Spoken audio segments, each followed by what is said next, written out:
کیا آیت ہے؟ انفرو خفافا وثقالا، کہ تم ہر حال میں میرے راستے میں نکلو، غریب رہو یا امیر رہو، دیہاتی ہو کہ شہری ہو، پڑھے لکھے ہو کہ ان پڑھ ہو، جس بیمار ہو کہ صحت مند ہو، تم ہر حال میں میرے راستے میں نکلو۔ بیٹا یہ آیت مجھے چین سے بیٹھ نہیں دیتی اور میں چلوں گا، یہ جماعت کے ساتھ اللہ کے راستے میں نکلے، چلتے چلتے چلتے بیمار ہو گئے۔ جماعت کے امیر صاحب کو معلوم ہو گیا کہ یہ بچنے والے نہیں ہیں۔ انہوں نے ان سے آخری خواہش پوچھی کہ آپ کی کوئی آخری خواہش ہے تو بتائیں۔ حضرت فاروق صاحب دامت برکاتہم استنبول تشریف لے کر گئے تھے، وہاں حضرت ابو ایوب انصاری رضی اللہ تعالیٰ عنہ کی قبر ہے، وہاں ایک پتھر میں لکھا ہوا ہے کہ مسجد نبی، اللہ کے نبی مسجد نبی بنانے کا، یعنی مسجد کو بنانے کا ارادہ کیا۔ وہ جگہ جو یتیموں کی تھی تو وہ یتیم ایسے ہی دینا چاہ رہے تھے، تو اللہ کے نبی نے فرمایا کہ نہیں، قیمت دے کر کے لیں گے۔ تو وہ قیمت دینے والے حضرت ابو ایوب انصاری رضی اللہ تعالیٰ عنہ ہیں۔ جماعت کے امیر صاحب نے دیکھا کہ بیمار ہو گئے ہیں، آپ کی کوئی آخری خواہش ہے تو بتائیں۔ اگر ہو سکتا تھا تو یہ کہہ سکتے تھے کہ امیر صاحب مسجد نبوی میں جا کے مر جاؤں، جنت البقیع میں مر جاؤں، مدینے کی گلیوں میں مر جاؤں۔ یہ نہیں کہا، کیا کہا کہ امیر صاحب مجھے اللہ کے راستے میں لے کر چلنا اور مجھے لے کر وہاں تک جانا جہاں آپ یہ طے کر دیں کہ مجھے واپس ہونا ہے، وہاں مجھے دفن کر کے آ جانا۔ میرے دوستوں بزرگوں بھائیوں، حضرت ابو ایوب انصاری رضی اللہ تعالیٰ چلتے چلتے انتقال ہو گیا۔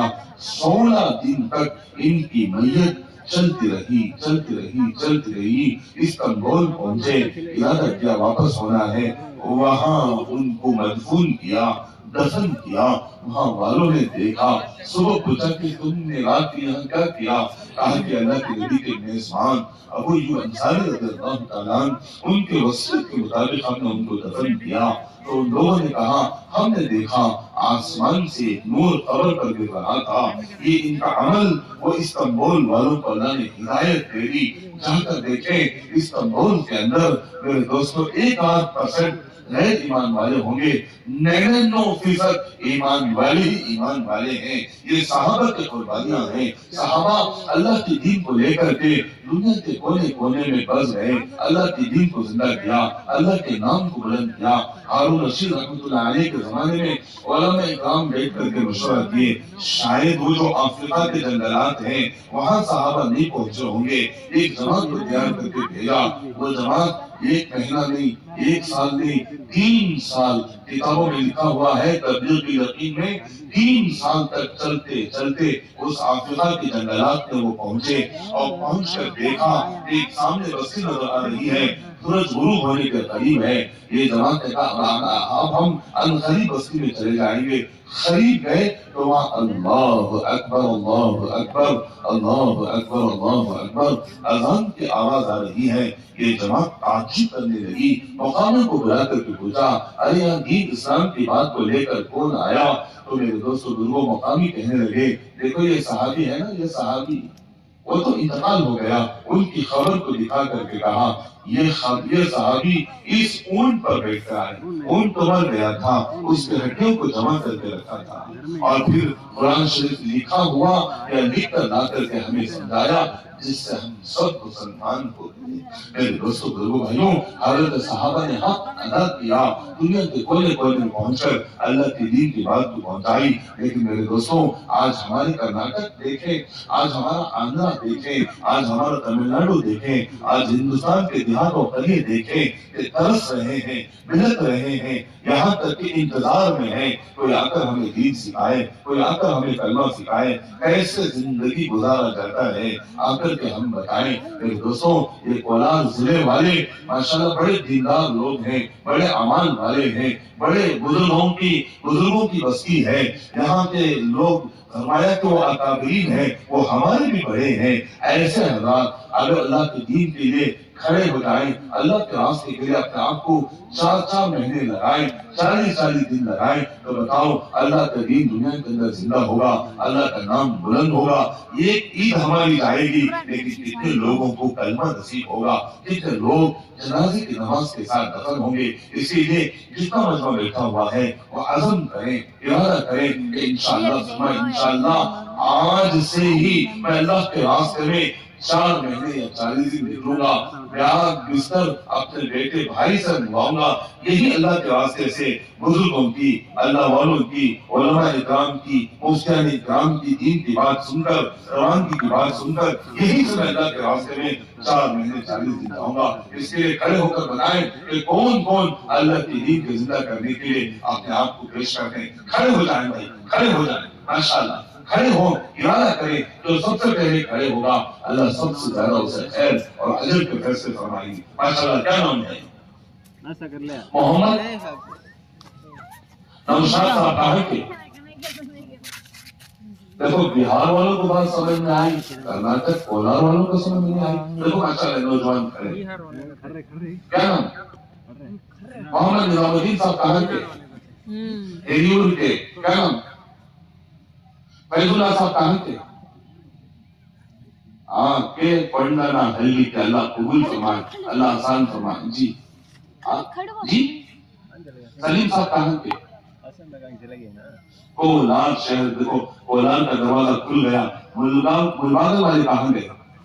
بڑی بنڈے سے نور اللہ صاحب، اللہ قبول فرمائے، اللہ آسان فرمائے، اللہ ان کی دنیا آخرت کو بنائے۔